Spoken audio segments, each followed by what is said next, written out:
And that is somebody in 1850s India by the name of Mirza Ghulam Ahmed from a province called Qadhi.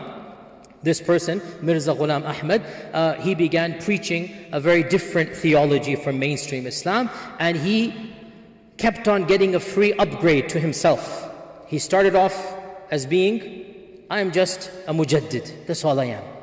But then he wasn't happy with that, so he got a free upgrade, free VIP pass. He goes, okay, I'm the Mahdi.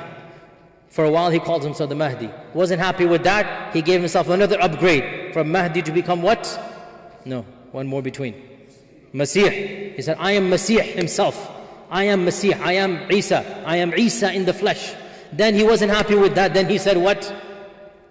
I am Nabi. So he kept on going up and up and up and up, and this is, his history is well known, and many of the famous ulama of the time, in fact by unanimous consensus, all of the major ulama of his time, they refuted him, and one of the most famous of them was the great Indian alim, Shaykh Thana'ullah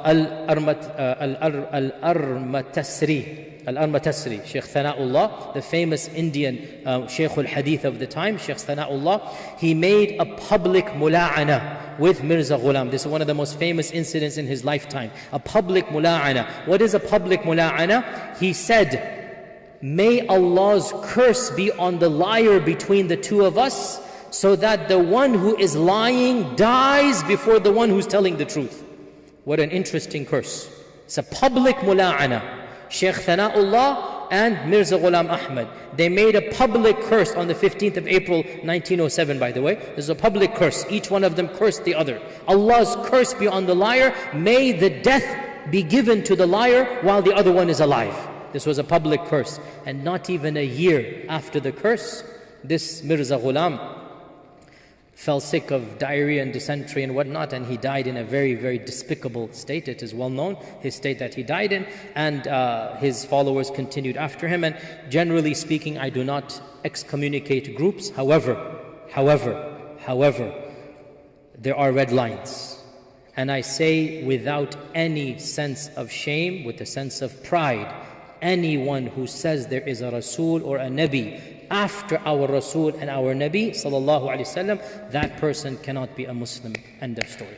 I don't care what anybody says. This is our religion. If you say there's a God besides Allah, you're not a Muslim. And if you say there is a Nabi after our Prophet ﷺ, you are not a Muslim. La ilaha illallah Muhammadur Rasulullah. So this group that believes in a Nabi. Now, if they don't believe he's a Nabi, that's a different issue. I'm not going to go there. But the mainstream is what? They believe he's a Nabi. He called himself a Nabi. And they say this, they say that. No, he called himself a Nabi. And there is no compromise. You can do it. We're not calling for any violence. Astaghfirullah, astaghfirullah. But they cannot call themselves Muslims from our theology. We are very clear. We do not agree that they are Muslim. And if they want to open their temples of worship and they want to preach their religions in these lands, that's their business. But we have the freedom as well to say, we don't consider you to be Muslims. You can do what you want. We are not calling for any violence at all. It is the free land. You do what you want, but we will do what we want. And of what we will do, we will say, our theology tells us you cannot be somebody who pretends to be a Nabi after the Prophet sallallahu alaihi wasallam.